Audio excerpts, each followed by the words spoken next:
boleh membocorkan selesai apa. Tiba-tiba ada seorang sahabat yang membocorkan rencana Allah. Bismillahirrahmanirrahim.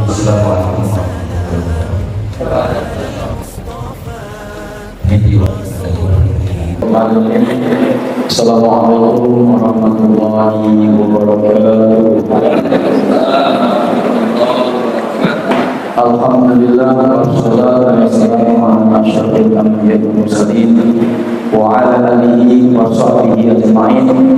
Asyhadu an la ilaha illallah wahdahu la syarika lah wa asyhadu anna Muhammadan abduhu wa rasuluh la nabiyya ba'dahu. Rabbi shrah li sadri wa yassir li amri wa hlul 'uqdatam min lisani yafqahu qawli. Hadirin jemaah oleh suku yang berbahagia, marilah kita memanjatkan bersyukur kepada Allah Subhanahu wa taala atas nikmat yang telah diberikan kepada kita semuanya.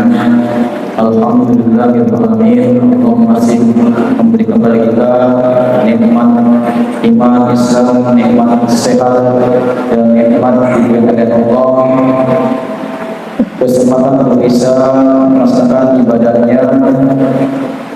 Setelah kita melaksanakan sholat berjamaah dan sekarang masih kesempatan kita nanti kita untuk tetap berada di masjid dan untuk mengikuti kajiannya yaitu besok akan dibawakan oleh Bapak Ustaz Haji Ahmad Mustafa SMA.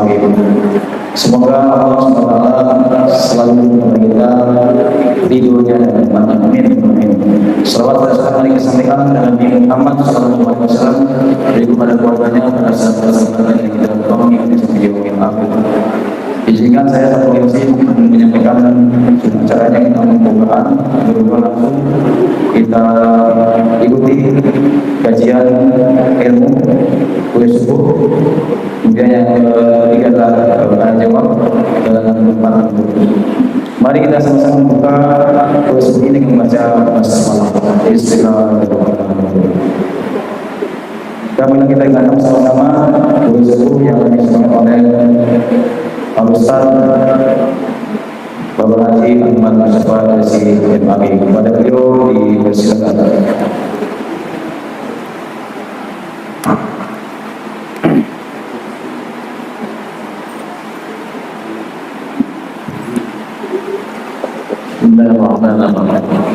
Assalamualaikum warahmatullahi wabarakatuh. Waalaikumsalam warahmatullahi wabarakatuh. Alhamdulillah, wassalatu wassalamu ala rasulillah wa ala alihi wa sahbihi wa man wala. La ilaha illallah wa syarika lah.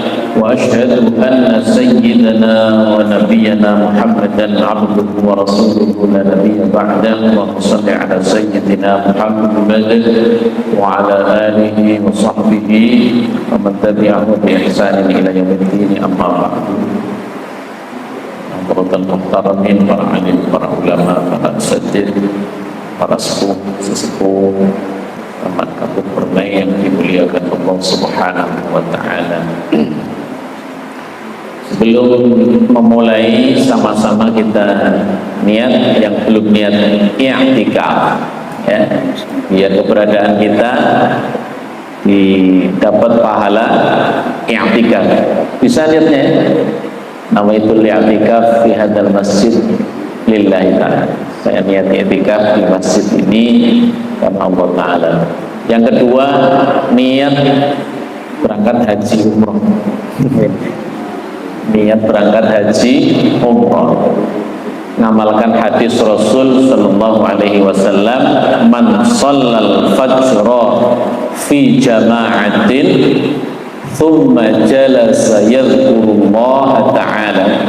Siapa yang sholat subuh berjamaah di masjid, kemudian duduk zikir, mudah-mudahan kegiatan kita ini termasuk zikir karena aktivitas positif, insyaallah termasuk zikir.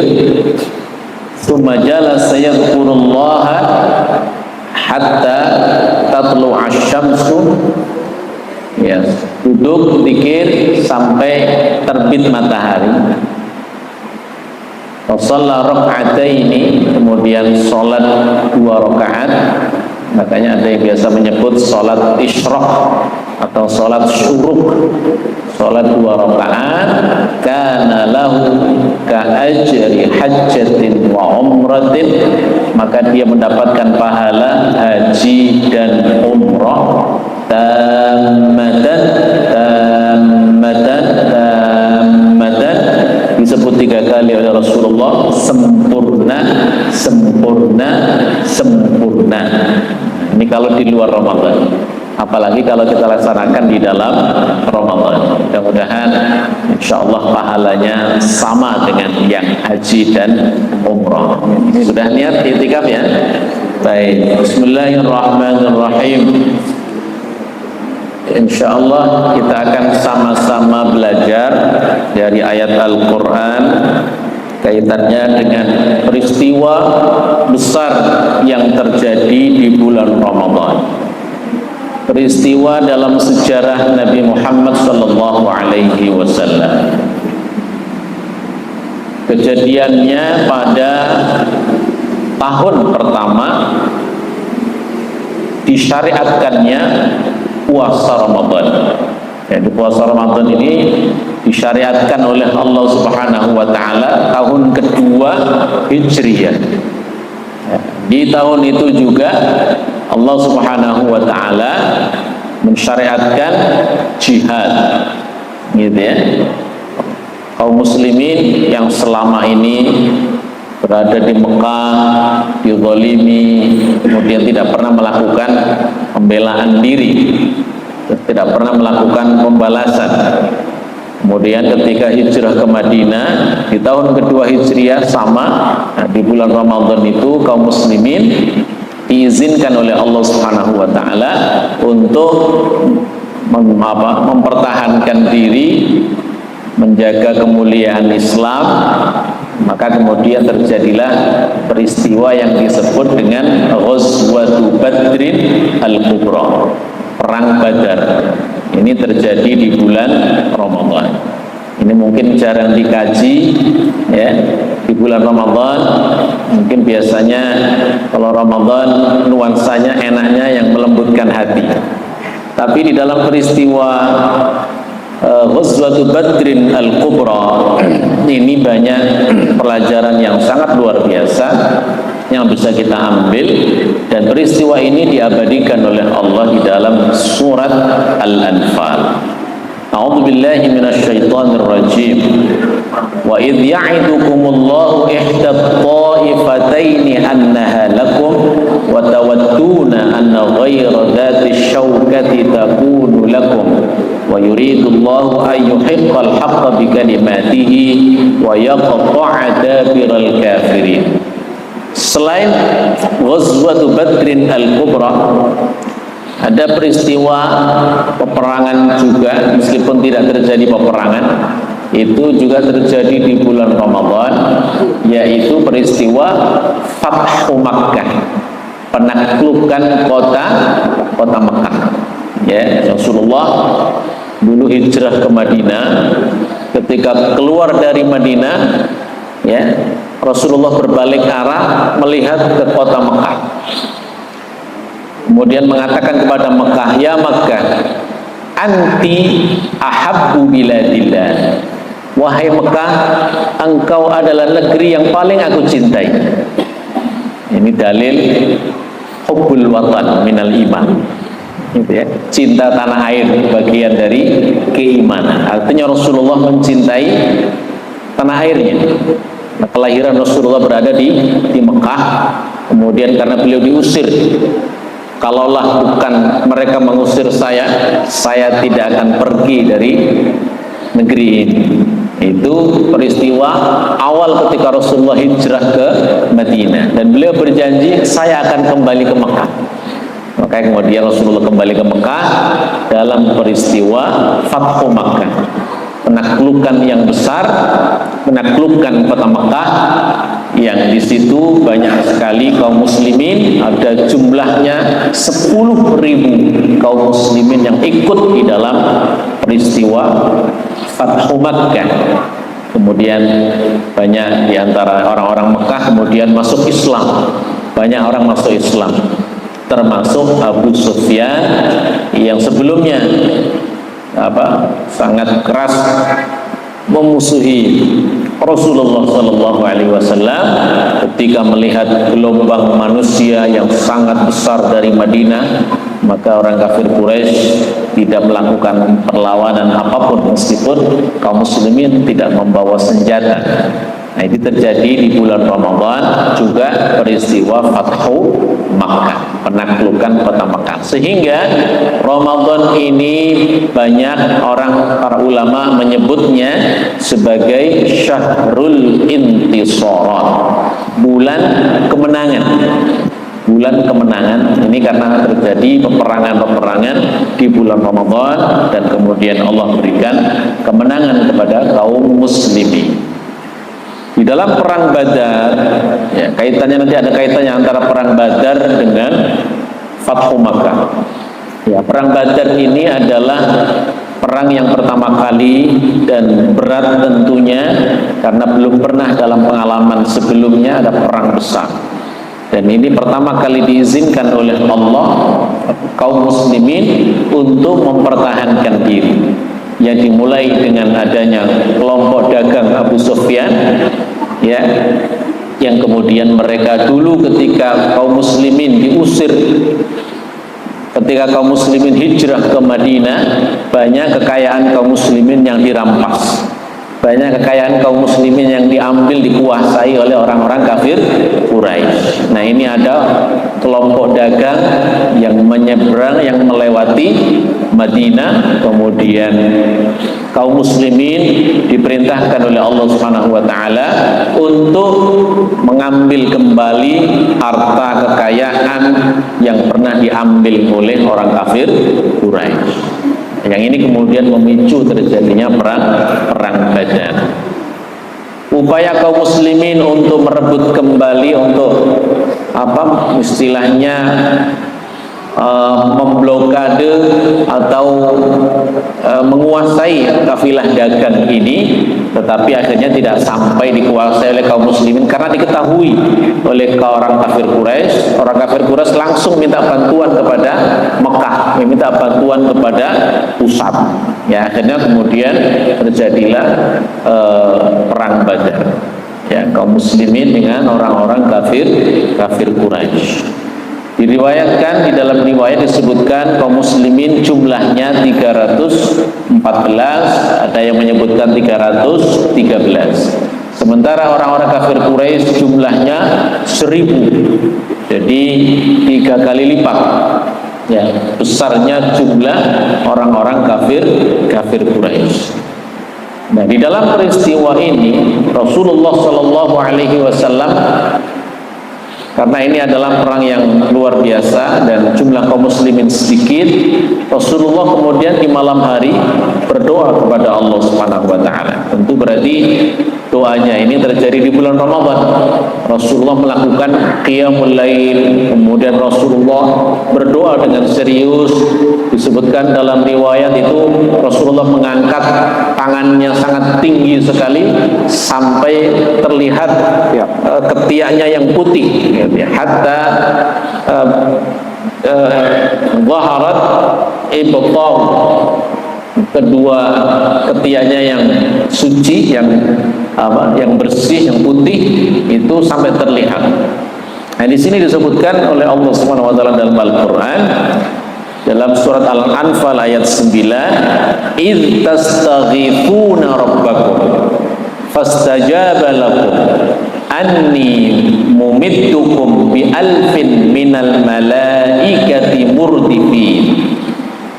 Iltastaghithun, ketika kalian mohon perlindungan kepada Allah. Tadi ya, Nabi Muhammad berdoa dalam sirah Nabawiyah itu disebutkan sampai saking seriusnya doanya itu sampai selendangnya atau surbannya Rasulullah jatuh nggak kerasa.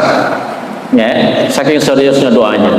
Inti salah satu yang disebutkan dalam doa Rasulullah, in tuhlak hadhil isabah lan tu'bad 'alal ardi. Ya Allah, seandainya barisan saya besok ini, kelompok saya ini besok kalah di dalam peperangan, mungkin engkau tidak ada yang menyembah lagi di atas muka bumi ini. Artinya bahwa ini benteng terakhir yang dibawa bersama dengan Rasulullah, ini adalah benteng terakhir kaum muslimin. Seandainya habis besok kalah, mungkin selesai sejarah Islam. Artinya mereka kemudian mempunyai posisi yang istimewa. Orang-orang yang ikut di dalam perang Badar ini mendapatkan julukan Ashabul Badr. Orang-orang yang ikut di dalam perang Badar mempunyai di mata Rasulullah, termasuk mereka diampuni dosanya oleh Allah Subhanahu wa ta'ala. Nanti ada kaitannya dengan Fathu Makkah tentang perang Badar ini. Kemudian Rasulullah Shallallahu Alaihi Wasallam selendangnya diambil oleh sahabat Abu Bakar. Kemudian sahabat Abu Bakar mengatakan, ya Rasulullah, cukup doa engkau ya Rasulullah, Allah telah mengabulkan doa. Gitu ya. Dan redaksi yang dipakai di sini adalah idh tastaghithun, ketika kalian memohon pertolongan, istighothah. Nah, ini kemudian menjadi dalilnya orang melakukan istighothah. Istighothah ini ada dalam Al-Quran, idh tastaghithuna rabbakum, tatkala kalian memohon perlindungan, memohon pertolongan, istighothah, kemudian fastajaba lakum, kemudian Allah mengabulkan doa kalian.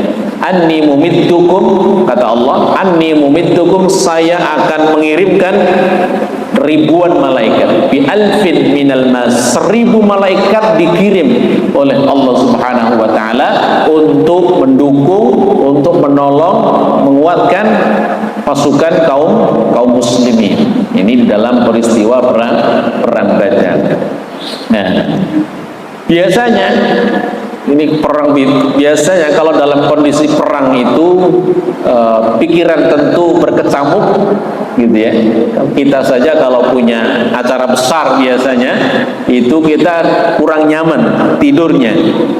Apalagi kalau besok mantu gitu ya, wah ini besok gimana ya, punya besok mau akad nikah gitu ya, biasanya tidurnya sedikit gitu ya. Kalau kita sedang ada masalah yang besar, biasanya sampai terbawa-bawa mimpi gitu ya. Ini di sini kita lihat nikmat Allah kepada kaum muslimin luar biasa, bahwa Allah memberikan ketenangan kepada kaum muslimin.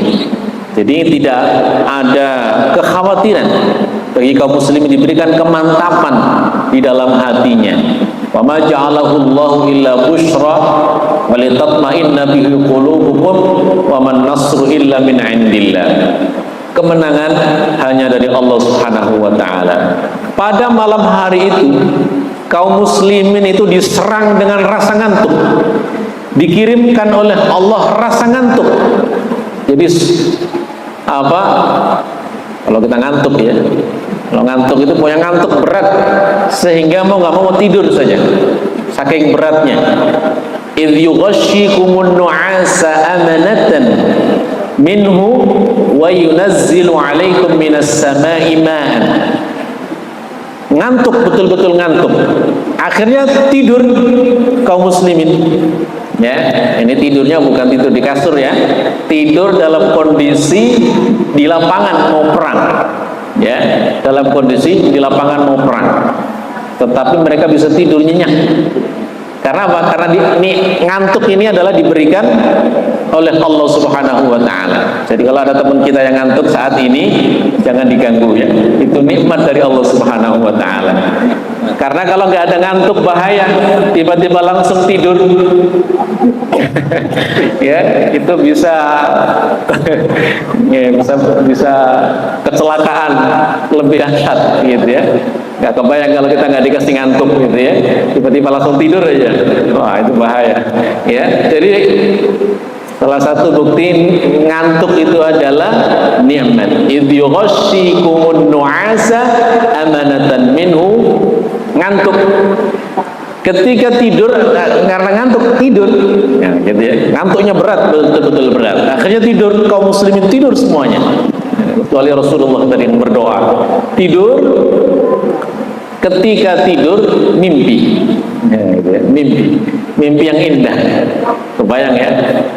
Kondisi mau perang tapi mimpi indah. Akhirnya kaum muslimin itu dalam keadaan bangun-bangun junub. Ya, biasanya kalau laki-laki kalau capek keluar cairan itu bangun-bangun seger biasanya. Betul ya? Bapak-bapak betul nggak? Oh betul ya. Barangkali salah. Ya. Ini kondisi perang terjadi. Jadi mimpi kemudian basah, ya, ngompol. Mimpi basah istilahnya begitu. Coba. Ini kaum muslimin ketika itu bingung, bukan bingung. Artinya biasanya kalau kita orang mukmin yang baik, kemudian ketika keluar cairan, kita biasanya ini gimana sholat subuhnya, gitu ya. Kalau di rumah enak, kamar mandi air banyak. Ini di medan perang, ya bukan di perjalanan, di rest area banyak air. Ini di medan perang, ya. Tetapi disinilah kita ditunjukkan betapa besar karunia Allah Subhanahu wa Ta'ala. Jadi ketika tidur kemudian keluar cairan, kemudian Allah turunkan hujan. Jadi hujan-hujan sambil mandi. Gitu ya. Idh yughashshikumun nu'asa amanatan minhu wa yunazzilu 'alaihim minas sama'i ma'an. Allah turunkan air dari atas langit. Ada banyak fungsinya Allah turunkan air hujan. Hikmahnya banyak sekali. Satu tadi ya, untuk memberikan ketenangan bahwa dia orang-orang langsung bisa mandi besar saat itu juga. Liyutahhirakum, untuk bersuci, termasuk untuk persiapan sholat sholat subuh, ya, liyutahhirakum bihi. Kemudian wa yudhhiba ankum rijzasy syaitan, Allah hilangkan was-was. Ya, kalau belum mandi pasti itu dihinggapi oleh was-was. Gimana ini begitu. Dengan adanya hujan Allah hilangkan. Yudhhiba ankum rijzasy syaitan. Kemudian wal yarbit ala qulubikum, dan Allah semakin ikat hati mereka satu sama lain, diikat hatinya oleh Allah Subhanahu wa Ta'ala. Coba kalau tidak ada begitu, orang bisa akan sendiri-sendiri menyelamatkan diri nyari air, akhirnya terjadi cekcok, mungkin akan terjadi seperti itu, rebutan air bisa jadi seperti itu. Tetapi kemudian Allah turunkan hujan, waliyarbita ala qulubikum, kemudian wa yutsabbita bihil aqdam, untuk memantapkan langkahnya. Ini maknanya dua. Memantapkan langkahnya itu bisa bermakna karena mantap hatinya, akhirnya perangnya itu enggak dihantui oleh rasa kekhawatiran macam-macam. Bisa juga bermakna sesungguhnya ketika air turun maka padang pasir itu menjadi kokoh. Ketika dalam keadaan basah itu mengurangi beban untuk berjalan itu. Beda kalau kita lagi berjalan di atas pasir, pasirnya kering begitu, maka perjalanan itu agak berat. Tapi ketika dalam keadaan basah, maka itu menjadi kokoh. Yutsabbita bihil aqdam. Nah, ini diantara hikmah yang Allah turunkan kepada kaum muslimin. Nah, saat itu orang-orang yang ikut di dalam perang Badar ini terbentuk dengan suasana Ramadan, terbentuk dengan suasana keimanan dan ketakwaan yang luar biasa di bulan Ramadan terbentuk. menjadi pribadi yang kuat, sehingga mereka ini adalah mempunyai puncak keimanan yang sangat tinggi, sehingga ketika puncak keimanan ini luar biasa maksimal, dia bisa mempunyai kekuatan 1:10. Disebutkan dalam Al-Quran, ya, iyyakum minkum isruna sabiruna yaghlibu mi'atain. Jumlah kalian 20 orang itu bisa mengalahkan 200 orang. Jadi nominalnya disebutkan di dalam Al-Quran tadi, ya, karena kondisinya di bulan Ramadan, kemudian terbentuk keimanannya dan hasil pendidikan Rasulullah selama Ramadan. Padahal ini Ramadan pertama, ya, tetapi luar biasa membentuk karakter yang kuat, ya, sampai kemudian punya kekuatan 1:10. 20 orang bisa mengalahkan 200 orang. Sehingga kalau jumlah kaum muslimin 300, ya, maka sesungguhnya dia bisa mengalahkan berapa pasukan? Kali 1000 kali 10 berarti bisa mengalahkan 3000 orang sesungguhnya. Tetapi kaum musyrikin hanya jumlahnya 1000, maka ini juga secara kalkulasi kemenangan yang mudah didapatkan, ya, tentu semuanya adalah pertolongan dari Allah Subhanahu wa ta'ala. Nah, ini disebutkan. Nah, setelah kejadian perang Badar, itu kondisi keimanan semakin menurun. Nah, gitu, ya, semakin menurun, sehingga kemudian satu orang itu hanya bisa mengalahkan 2 orang. 1:2. Iyyakum minkum mi'atun sabiratun yaghlibu mi'atain. Nah, setelah itu al-ana khaffafallahu ankum. Setelah itu Allah berikan lebih keringanan. Tetapi jumlah kaum muslimin semakin banyak. Kalau dulu kecil, jumlahnya sedikit, tapi kualitasnya luar biasa. Ini kemudian jumlah kaum muslimin secara kuantitas semakin banyak, tetapi secara kualitas menurun. Kemudian 1:2, yang sebelumnya 1:10. Al-ana khaffafallahu ankum wa alima anna fikum dha'fa. Dan Allah tahu bahwa kalian ada kelemahan. Maka mudah-mudahan dengan kita mempelajari peristiwa Ghazwatul Badrin Al-Kubra, kita mendapatkan semangat untuk terus meningkatkan kualitas keimanan kita kepada Allah Subhanahu wa ta'ala. Dan di dalam perang Badar ini Rasulullah memperlihatkan kepada kita, ya, sikap kepemimpinan yang luar biasa. Rasulullah ini seorang pemimpin perang. Kemudian ada seorang sahabat yang bukan terkenal. Sahabat ini hanya disebutkan di dalam perang Badar. Di lain perang Badar ini tidak banyak disebutkan, tapi saya lupa namanya. Ada yang tahu nggak namanya? Jadi perang Badar ini juga ada yang mengusulkan strategi.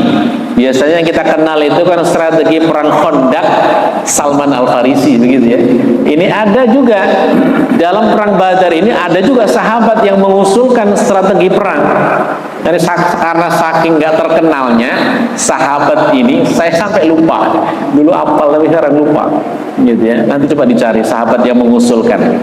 Ya, jadi sahabat ini memang tidak terkenal sahabatnya, tetapi ketika Rasulullah ada orang sahabat yang mengusulkan ini, langsung diterima oleh Rasulullah SAW. Sahabat ini juga ketika bertanya kepada Rasulullah itu dengan penuh adab, dengan penuh tata krama kepada Rasulullah. Beliau bertanya begini, ya Rasulullah, amanzilin anzalakahullah am harbun am ra'yun al-makidatun. Ya Rasulullah, kan Rasulullah bersama dengan pasukan ini berhenti di sebuah tempat. Kemudian sahabat ini nanya, ya Rasul, kita berhenti di sini ini wahyu, instruksi dari atas, dari Allah, atau kita boleh berijtihad? Nah, gitu, ya. Jadi coba lihat kita redaksi pertanyaannya kepada Rasulullah sangat berat, karena dia takut. Beliau ini takut kalau ini sudah given, artinya strategi perang langsung dari Allah begitu. Makanya nanyanya begitu, ya Rasul, kita berhenti di sini, ini wahyu atau ini adalah ijtihad? Bisa melakukan ijtihad? Ya. Kemudian kata Rasulullah, al-harbu ya al-makidah. Perang itu strategi dan tipu daya, kata Rasulullah. Makanya kemudian Rasulullah mengatakan kepada sahabat, kita ini bukan wahyu, tetapi ini adalah ijtihad. Akhirnya kemudian beliau mengucapkan kepada Rasulullah, kalau begitu ya Rasulullah, saya mengusulkan. Nah, baru ketika dapat jawaban dari Rasulullah, ini bukan wahyu. Kemudian sahabat itu mengatakan kepada Rasulullah, saya mengusulkan ya Rasulullah, untuk kita berhenti di Al-Kabah namanya Khobah bin Mundir. Kalau punya anak kasih nama Khobah. Oh iya anak yang mahir. Khobah bin Mundir. Khobah bin Mundir. Ini memang terkenal ya, namanya jarang disebut.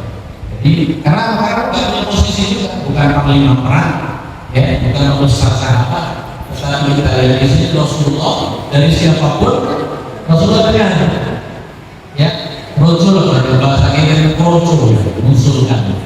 Tapi Rasulullah punya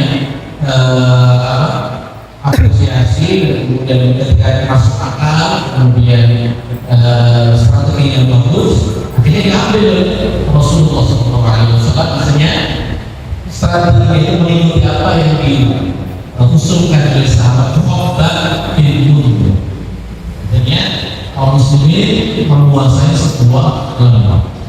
Dan betul bahwa semua orang ketika di dalam perang pasti membutuhkan sumber materi, ya, membutuhkan sumber materi.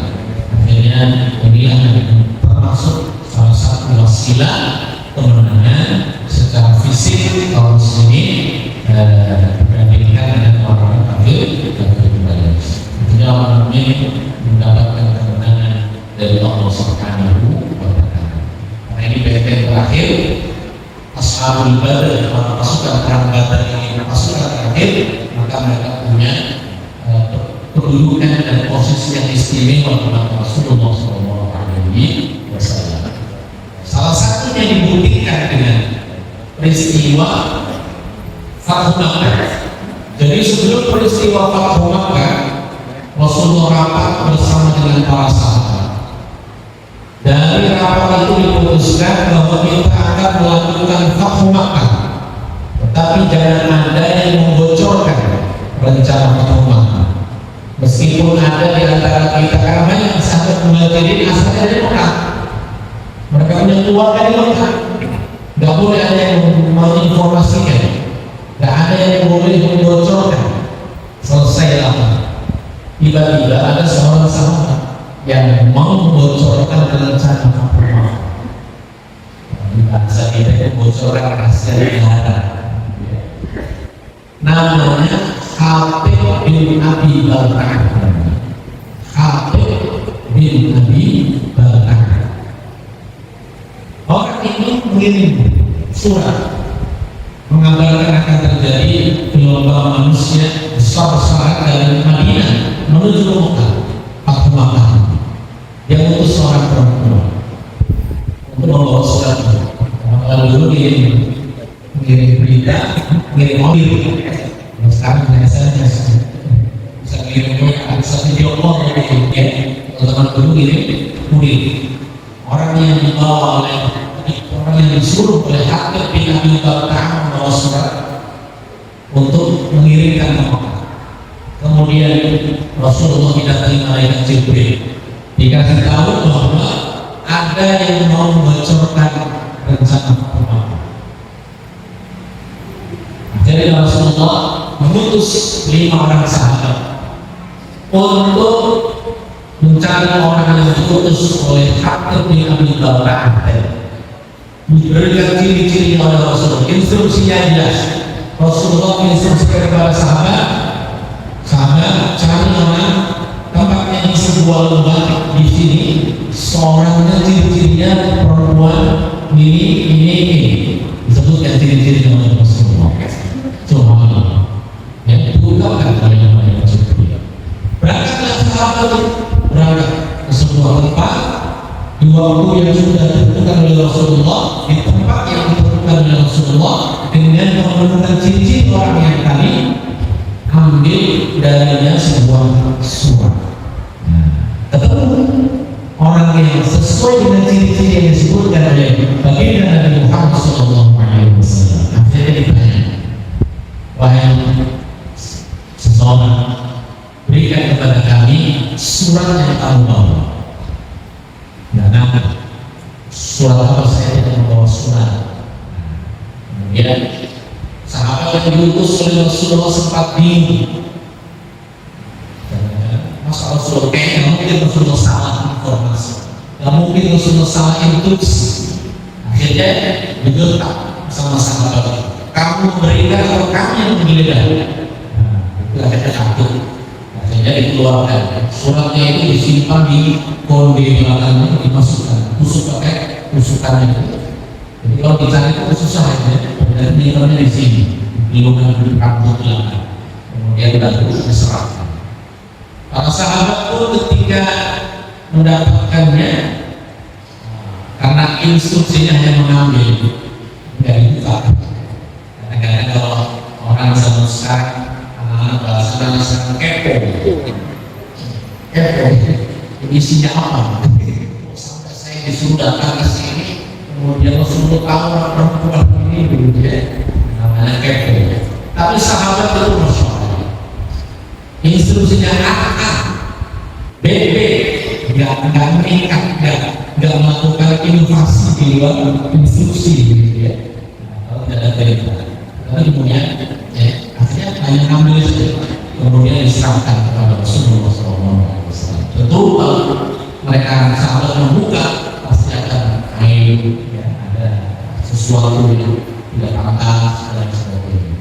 Jadi kemudian diserahkan kepada Rasulullah SAW, dibuka oleh Rasulullah, isinya sesuai dengan yang diinformasikan oleh Jibril bahwa ada salah seorang sahabat yang membocorkan rencana satu malam. Akhirnya sahabat yang rapat yang awal tadi diundang kembali, kemudian termasuk yang membocorkan itu sahabat yang ikut dalam rapat. Kalau rapat IKN rahasia, tidak ada yang keluar hasil pembahasan kita. Tiba-tiba informasi yang sudah keluar di-share atau repost status. Wah, ini bisa murka keluarga ini. Strateginya sudah kebaca lawan. Nah ini kadang-kadang dalam rapat kita begitu yang rahasia, kita nggak bisa jaga rahasia. Lepas. Tapi ini ditolak oleh Allah SWT. Diundang dia ikut rapat tadi. Kemudian Rasulullah bertanya langsung kepada Hatib bin Abi Balta'a, wahai Hatib, apakah benar engkau mengirimkan surat itu? Betul ya Rasulullah.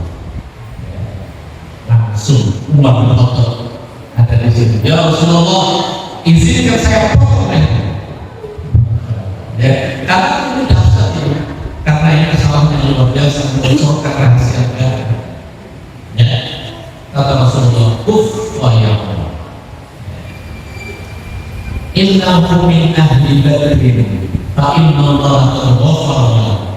Sesungguhnya Hatib ini adalah ikut di dalam perang Badar. Allah telah mengampuni dosa. Kemudian lanjutkan Hatib, apa yang menyebabkan menulis ini? Saya khawatir kepada keluarga saya, Rasulullah. Saya punya keluarga di Mekah. Manusiawi punya kekhawatiran kepada saudara kandung. Dengan ada gelombang manusia yang akan datang, khawatir keluarga yang ada di Mekah kena dampak manusia. Ada faktor manusia. Jadi dia mengirimkan surat dia persiapan maksimal. Dia mengamankan diri agar tidak terjadi sesuatu yang tidak diinginkan. Tapi tadi karena memang ini adalah instruksi dari Rasulullah, tidak boleh dibocorkan, tapi kemudian dibocorkan. Tetapi kemudian disebutkan bahwa hatta bil al-ta'a min mas'alin badar. Termasuk di antara sahabat yang ikut di dalam perang Badar, inna Allah ghafara lahu, Allah telah mengampuni dosanya. Ini menunjukkan bahwa ashabul Badar, sahabat yang ikut di dalam perang Badar mempunyai kedudukan yang istimewa dalam Rasulullah Sallallahu Alaihi Wasallam. Kemudian diampuni Rasulullah Sallallahu Alaihi Wasallam, yang ini kemudian menjadi asbabun nuzul, latar belakang turunnya surat Al-Mumtahanah atau Al-Mumtahanah juz 28. Ya ayyuhalladzina amanu la tattakhidhu aduwwi wa aduwwakum awliya tulquna ilaihim bil mawaddah. Wahai orang-orang yang beriman, jangan kau menjadikan orang yang memusuhi kalian, memusuhi Allah itu menjadi wali bagi kalian, dan kalian memberikan rasa cinta kepada mereka. Ini maksudnya adalah ketika orang-orang kafir Quraisy yang mempunyai permusuhan kepada orang-orang mukmin, memusuhi Rasulullah, memusuhi Islam, tidak boleh, meskipun itu keluarga, tidak boleh kemudian mempunyai rasa cinta yang kemudian melebihi cintanya kepada orang-orang mukmin dan cintai Rasulullah SAW. Lebih cinta kepada Rasulullah SAW. Jadi dua peristiwa ini sebenarnya dalam peristiwa Makkah itu banyak sekali, perang Badar juga secara titik lebih banyak lagi, kisahnya banyak sekali, hikmah-hikmah yang Allah tunjukkan di dalam perang. Jadi kalau kita tidak perang jangan langsung mempunyai perasaan, tidak ada. Jadi sesungguhnya di dalam peristiwa perang itu banyak sekali hikmah-hikmah yang melembutkan hati kita, yang dicontohkan dan oleh Rasulullah SAW. Demikian yang saya sampaikan dengan manfaatnya. Aku berdoa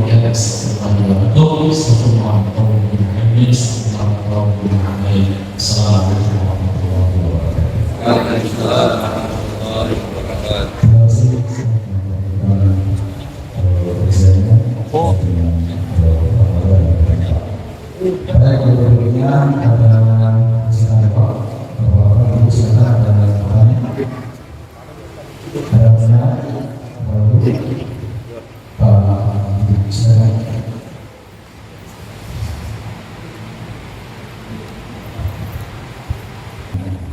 Pertama, tentang suatu edaran dari Kementerian Agama tentang pembatasan speaker ini masih, karena alasannya kita hidup bertoleransi berbeda agama. Kedua, dari sisi kita sebagai umat Muslim itu adalah sikap dalam menjalankan syariat Islam. Dan jadi pertanyaan, toleransi menurut pengertian Islam itu seperti apa, dan syiar menurut pengertian Islam itu apa? Saya pernah mendengar perkajian tentang penggunaan speaker untuk kalau azan itu diwajibkan dikeluarkan karena syiar Islam. Kalau iqamah karena ada masih ada perdebatan tidak terlalu bermasalah. Yang kedua, tentang kadar Al-Quran. Kadar Al-Quran itu di bulan Ramadan kita dianjurkan dan juga. Pertama, kita diwajibkan disarankan untuk beberapa menghafalkan Al-Quran. Utama mana ketika kita menghantarkan beberapa kali dengan kita membaca satu khatam dengan arti dan benar paham. Begitu Pak. Assalamualaikum warahmatullahi wabarakatuh. Assalamualaikum warahmatullahi wabarakatuh. Dua. Pertama kaitannya dengan pemakaian speaker, kaitannya dengan pergaulan dari pengertian agama. Saya tahu bahwa ini tertulis atau hanya ucapan dari tulisnya. Betul ya. Jadi uang ya, secara undang-undang uang. Bagaimana kita menyikapi? Tentu ada hal-hal yang bisa dilaksanakan secara totalitas, kemudian ada hal-hal yang memang kekhasan setiap daerah. Ada daerah misalkan yang mayoritas Muslim atau mungkin tidak ada orang yang selain agama Islam, gitu ya. Maka penggunaan itu tidak ada masalah, tidak ada masalah.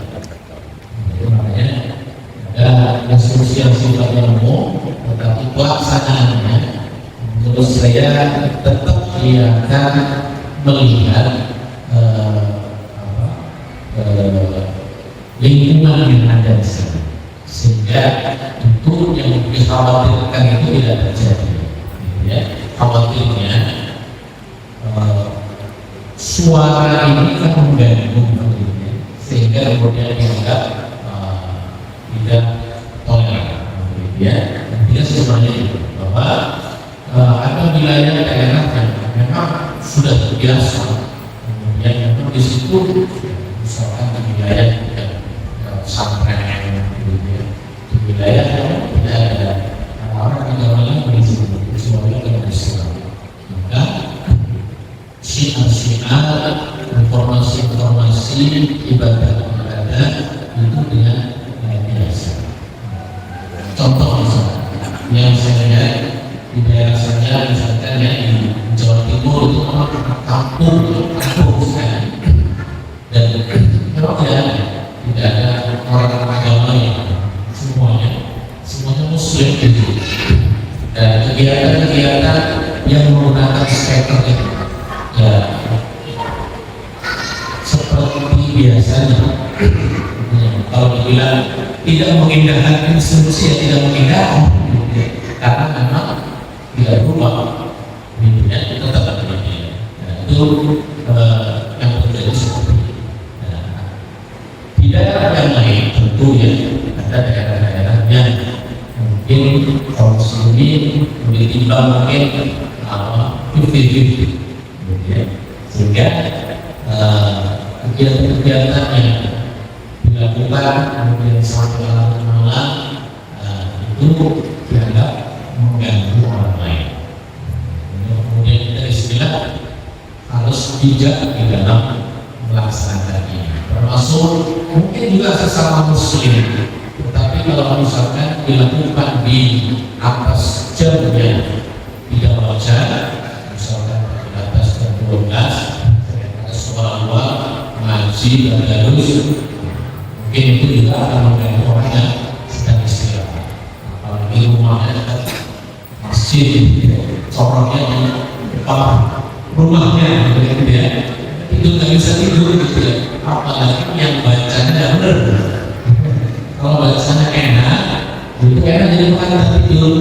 Tapi kalau bacanya belepotan, tajwidnya salah, jadi nggak bisa tidur dia, terganggu dia. Nah, kalau bilang kemudian bagaimana kita berbicara, oke, kalau sudah sendiri pakai suara dalam.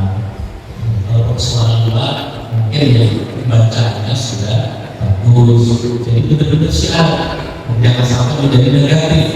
Ini syiarnya keluar ini bacaannya salah, kurang bijak jadinya.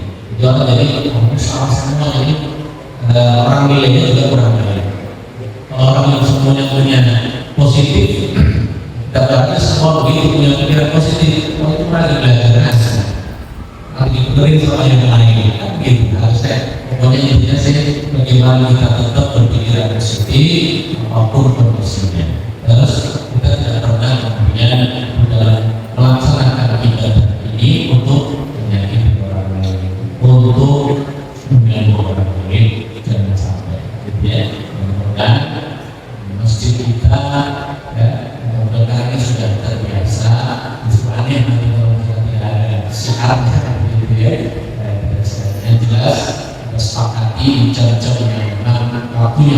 umumnya sudah istirahat, maka kemudian kita cukup menggunakan suara dalam. Memang secara semangat itu juga menimbulkan semangat kalau orang pakai suara gitu ya, menimbulkan motivasi ya untuk meningkatkan bacaan. Kalau pas ngaji simak baik, betulkan itu kita juga harus Allah ikhlas, jangan sampai kemudian kita ngaji bareng-bareng kemudian betulkan kita jadi besok ngaji lagi tidak. Jadi terbuka saja kita semua sedang belajar, siap dikoreksi kalau kita sedang belajar. Kalau kita ngaji sendiri itu rasanya benar, tapi kalau ada yang memperbaiki itu ternyata ada yang salah ya, ini penting. Kita bareng-bareng itu penting. Karena apa, kita ingin mengamalkan apa yang dilakukan oleh Rasulullah SAW. Di bulan Ramadan Rasulullah tadarus sama malaikat Jibril. Di Murojaah dan malaikat Jibril, khusus di Ramadan terakhir malaikat Jibril sampai datang ke rumah untuk mengecek hafalan Nabi Muhammad apakah sudah sesuai, apakah tidak ada kesalahan. Itu waktu sebelumnya kita sedang belajar untuk mensyukurkan agar Allah salah satunya melalui Al-Quran. Dan saya kira tidak masalah, ini bukan untuk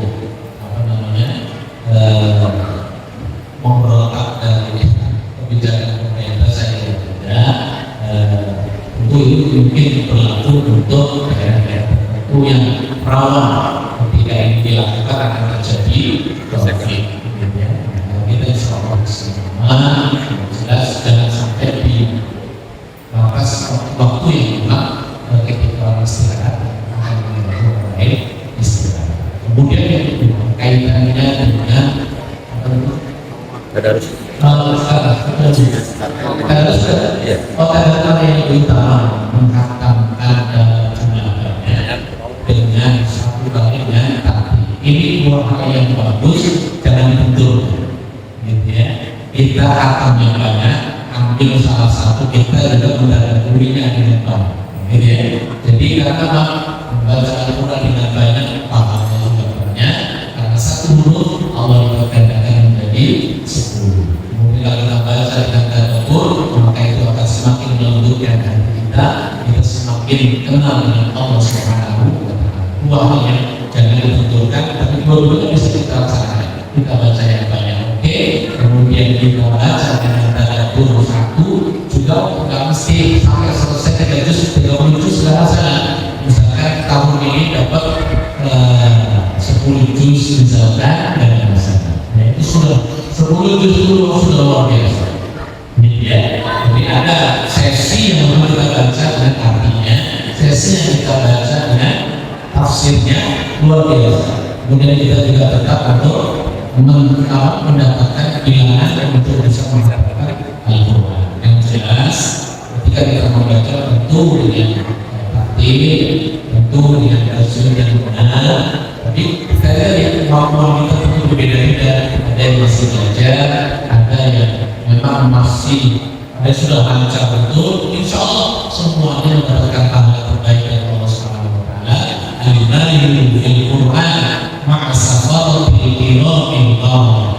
Yang pintar baca Quran, yang lancar baca Quran, yang fasih baca Quran, didampingi oleh malaikat safaratul kiramil bararah. Waladhi yatata'ta fi tilawatul Quran. Adapun yang bacanya tertatih-tatih, yang masih ngeja, masih berat, kalau ajroni dia akan buang pahala kesabaran dia mengaji meskipun berat, pahala yang kedua karena dia tetap membaca Al-Quran. Insya Allah semuanya akan kebaikan, jangan sampai kemudian kita menjadi ini sesuatu yang kemudian kita semangat. Pokoknya Ramadan gaspol, pokoknya apa saja yang bisa kita lakukan karena setiap orang memiliki kemampuannya. Ada yang unggul dalam infak, ada yang unggul dalam Al-Quran, ada yang unggul dalam sholat malam, ada yang unggul dalam membantu orang lain.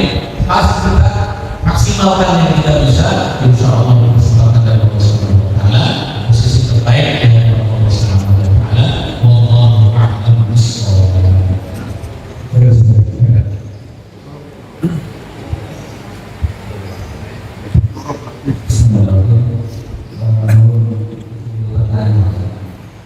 Di kampung saya itu ada satu masjid besar, satu semacam surau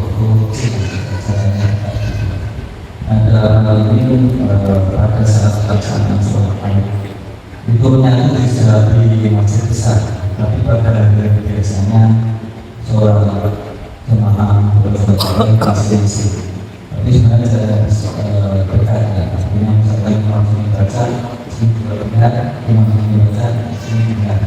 Nah itu kaitan seperti itu bagaimana sebaiknya, apakah surah atau lebih bagus kalau menyambung atau bagaimana membuat seperti itu. Terima kasih.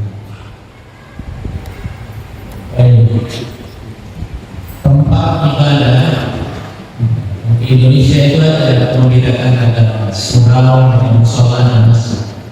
Tapi kalau di luar yang kecil namanya masjid juga. Di luar negeri kecil itu namanya masjid. Jadi yang ada membedakan antara masjid dan musola di Indonesia. Musola hanya pakai jumatan, masjid pakai jumatan. Kalau di luar Indonesia ada musola masjid itu pakai jumatan juga. Karena memang jabatannya berbeda. Ya, mudah-mudahan ini sudah membuka cakrawala kita saja bahwa sebuah tempat yang memang kita buka untuk ibadah, maka kita bertanggung jawab untuk memakmurkan.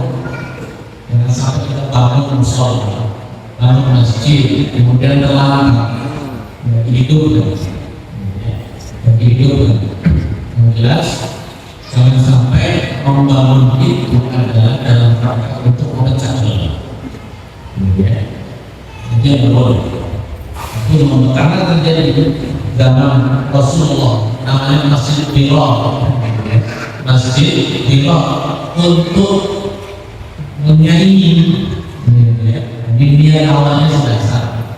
Nah ini kemudian akhirnya dihancurkan oleh Rasulullah SAW.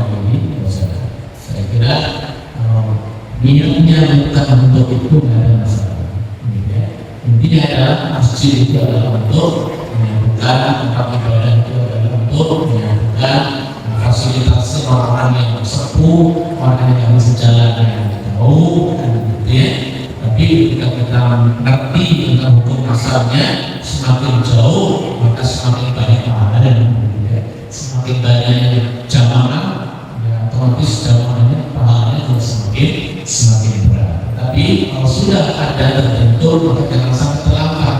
Kalau sudah ada setelah menjadi ceramah seperti ini, akhirnya musolanya nggak dipakai lagi, misalnya diganti jadi tempat lain, misalnya toko, jangan sampai jadi masalah baru lagi muncul. Kita sama-sama tidak sebuah iman yang kemudian dalam pelaksanaan ibadahnya bersangkutan misalkan dalam pelaksanaannya itu bisa dipecahkan bersama, misalkan corongnya satu mengarah kemana, satu lagi mengarah kemana, apalagi di sini juga lumayan di belakang sini ada musola, di sebelah sana juga ada musola. Kalau di rumah saya banyak kendaraan, di rumah saya kendaraan tidak tepat di kendaraan semua.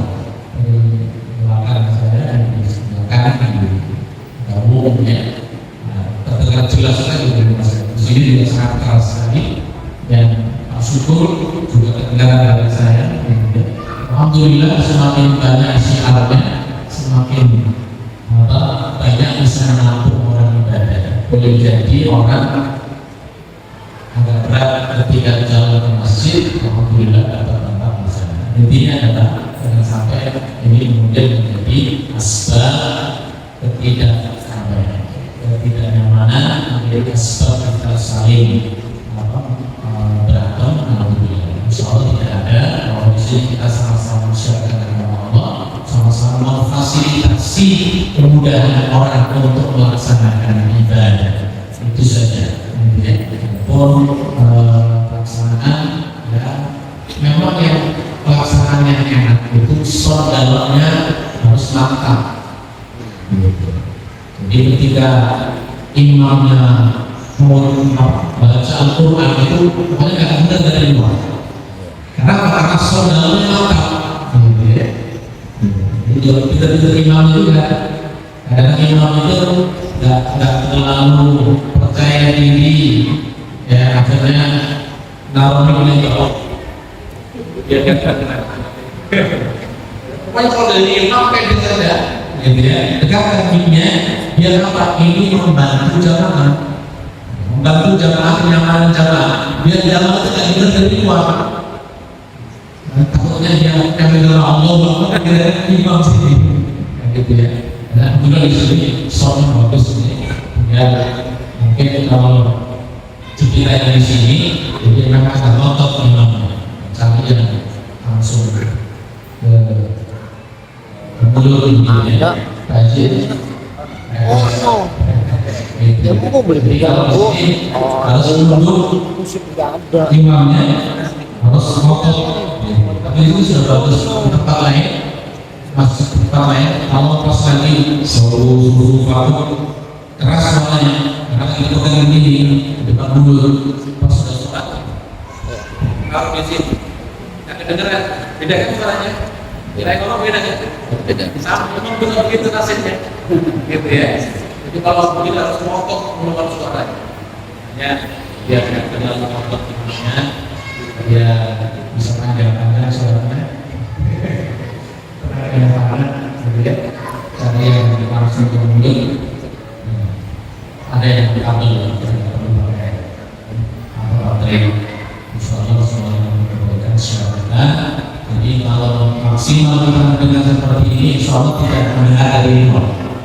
Fokus di dalam sini karena suaranya keras. Jadi besar dari imam agak keras suaranya, insyaallah semuanya dalam kebaikan makmum insyaallah. Allah Subhanahu Berkata seperti yang bercoba sampai ini lagi karena biasa kita ada alasan dalam baik Bapak Ibu semuanya, kita sampai akhir masalah. Mari kita sama-sama untuk acara tersebut yang berusaha abdal dan berharap berhabis. Alhamdulillahirrahmanirrahim. Subhanallah wa bihamdika asyhadu an la ilaha illa anta astaghfiruka wa atubu ilaik. Wa assalamualaikum warahmatullahi wabarakatuh.